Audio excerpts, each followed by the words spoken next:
সেটাকে ইস্তেমাল করতে হবে।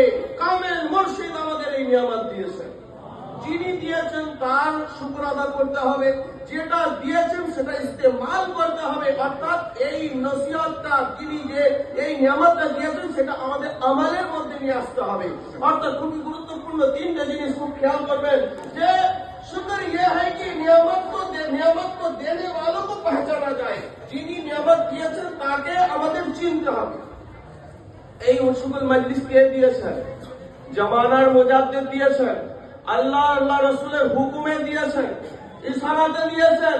তাহলে কে দিয়েছেন ওনাকে পहचानতে হবে। কামিল মুর্শিদ দিয়েছেন, বলুন সুবহানাল্লাহ। और इस पर खुश हुआ जाए, और এটা পেয়ে আমাদের খুশি হয়ে যেতে